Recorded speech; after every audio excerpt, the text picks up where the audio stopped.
Véritable success story de la radio Espace Guinée, les grandes gueules, détentrices des meilleurs scores radio en Guinée, de la meilleure émission talk show, a donné le créneau horaire du départ au bureau et du retour à la maison, récoltant depuis des années consécutives le titre d'émission la plus écoutée en Guinée, toutes catégories confondues. Un grand total de plus de 5 millions d'auditeurs ont été fidèles au talk show Les GG, diffusé jour après jour sur toutes les stations du réseau Adafo Média de 9h à 10h30, un exploit qui restera longtemps dans les annales de la bande FM en Guinée. Dans un instant, notre premier invité, vous allez le découvrir à l'écran, Dr Bano Amadou Alpha Bano Bari, conseiller du président de la République en charge du secteur de l'enseignement supérieur. On s'intéresse à la qualité de l'enseignement fourni au supérieur en Guinée. Dr Bano Bari qui va nous rejoindre d'une minute à l'autre dans ce studio. Dans la deuxième partie à venir, Monsieur Gabriel Curtis, il est directeur général de l'APIP, promouvoir et encourager l'entrepreneuriat jeune dans le numérique. Tel est l'objectif principal visé par les organisateurs d'une semaine nationale dédiée à cette cause. L'événement qui en est à sa 3e édition se tient ici à Conakry du 17 au 20 avril prochain. À cette occasion, les meilleurs projets d'application des solutions et des plateformes innovantes adaptées aux besoins des secteurs économiques vitaux du pays seront primés. Qu'est-ce qui va meubler cette semaine nationale de l'entrepreneuriat dans le numérique? Gabriel Curtis, il en parle avec nous dans la deuxième partie de cette émission. Bonjour à vous, Dr Bano Bari. Bonjour. Merci de répondre à notre invitation. C'est à moi de vous remercier. Merci. Allez-y, première question, Tamba Zakari. Ah oui, je vais commencer avec une question générale. Une question générale à laquelle, naturellement, le docteur va réagir. Comment se porte l'enseignement supérieur guinéen, docteur? Écoutez, le système éducatif guinéen en général, pas simplement l'enseignement supérieur, le système éducatif guinéen va mal. On pourrait dire très mal. Nous avons réussi depuis une dizaine d'années à améliorer substantiellement l'offre éducative. On est passé entre 1996 et 1997 à 54% de taux de scolarisation au primaire à aujourd'hui 85%. La massification est une réalité de notre système. Le problème que nous avons et pour lequel le président se bat, c'est l'amélioration de la qualité. Cette qualité du système éducatif, c'est d'abord un problème des ressources humaines. Du corps enseignant. Toutes les évaluations qui ont été faites sur le système éducatif, des enseignants du primaire, du secondaire, jusqu'au niveau de qualification des enseignants du supérieur, de l'enseignement technique, arrivent à la même conclusion. Le personnel enseignant en situation de classe est mal formé. Je rappelle 2-3 études. En 2000, il y a eu une évaluation qui a été réalisée par une équipe de recherche française.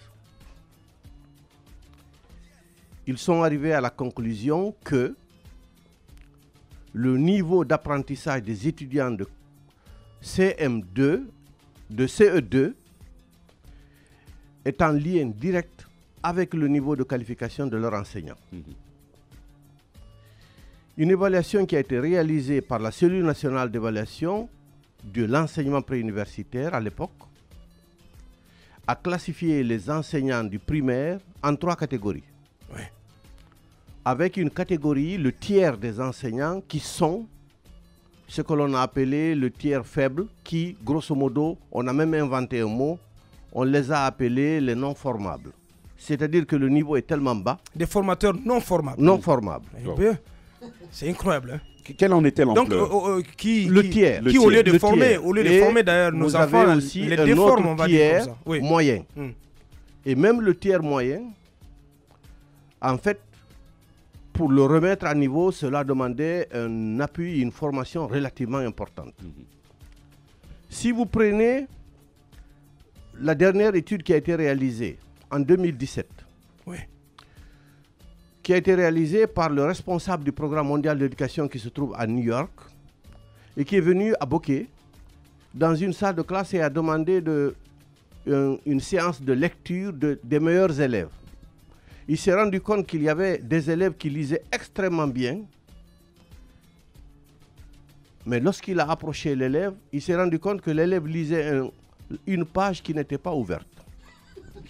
C'est-à-dire que la fille sait lire, mais en réalité, on lui a appris à mémoriser et non pas à décortiquer. Les grandes gueules. Exactement comme on le fait au Coran.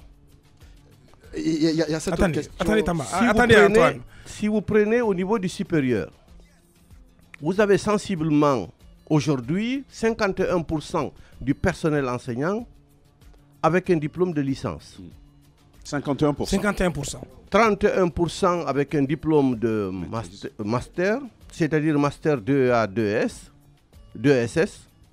Et vous avez 18% titulaires d'un doctorat. Et parmi ces 18%, vous avez sensiblement 8% qui sont vers la porte de la retraite. C'est-à-dire que d'ici 2021-22, les 8% seront à la retraite. Le problème donc du système éducatif guinéen, son problème de qualité, c'est d'abord la qualité du personnel. En plus de cela, c'est la massification dans les salles de classe. Le ratio, je prends le niveau du collège et du lycée. Au niveau du primaire guinéen public, 58% des enseignants du primaire public ont un diplôme inférieur au baccalauréat. Alors qu'au niveau du privé, vous n'avez que 21% qui n'ont pas le niveau du baccalauréat.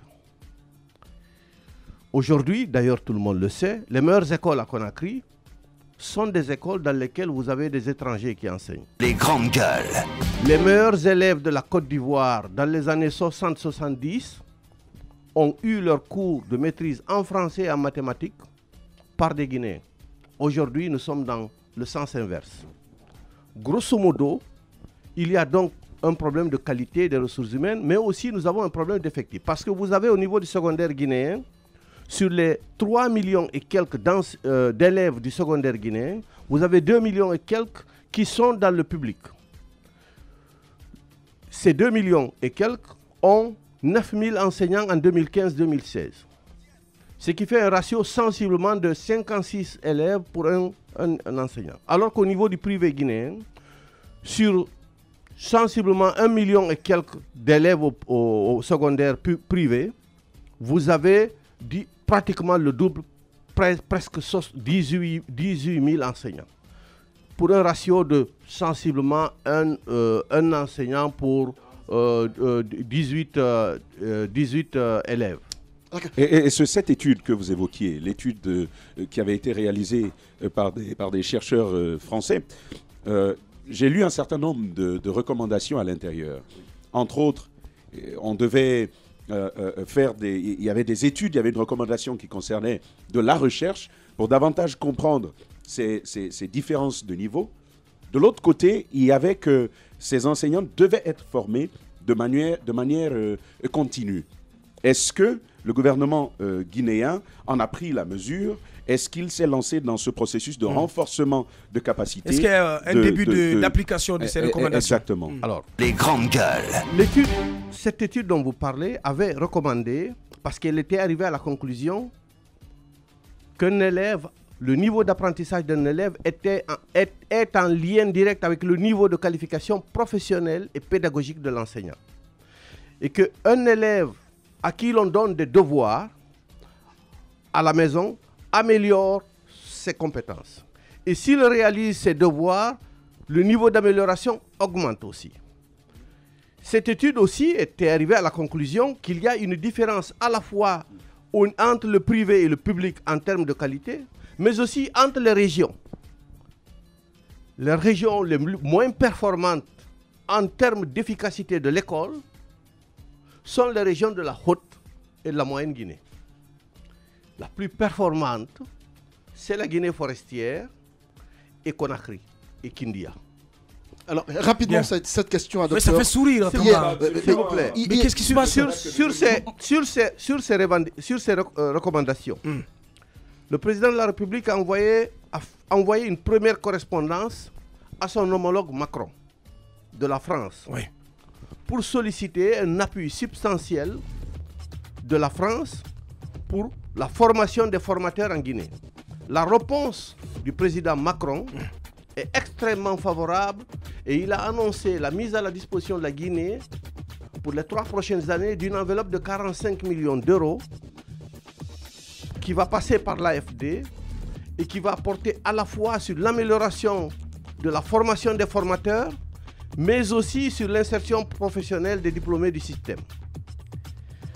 Le président de la République a aussi écrit une lettre à l'OIF pour demander un appui. Je peux vous dire qu'il y aura une mission. Première des choses qu'on va faire, que le président de la République va ordonner au gouvernement de faire.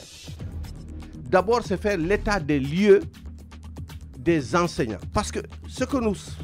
Le problème que l'on a... L'état des lieux, mais ce que, ce que vous avez l'état des lieux... Ce qui est grave, pendant que ces mesures vont être appliquées, on apprend, et cette enquête de Guinée News, que le ministre de la fonction publique, Billy, engage 136 nouveaux enseignants, mais non, sur non, la base... c'est pas 136. C'est combien? C'est 979.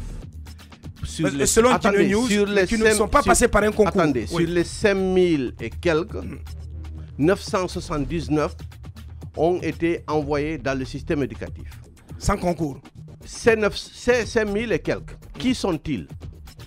Ce sont toutes les personnes qui ont eu des arrêtés d'engagement par les ministres successifs depuis 2000 jusqu'en 2005 et qui donc avaient ces documents et circulaient dans la ville de Conakry avec ces documents, se sont mobilisés... Sans forcément avoir la qualité d'enseigner et les compétences de le faire. Si vous permettez, docteur Bano, c'est tellement intéressant, mais la radio c'est l'heure. Okay. On va marquer une pause et on revient.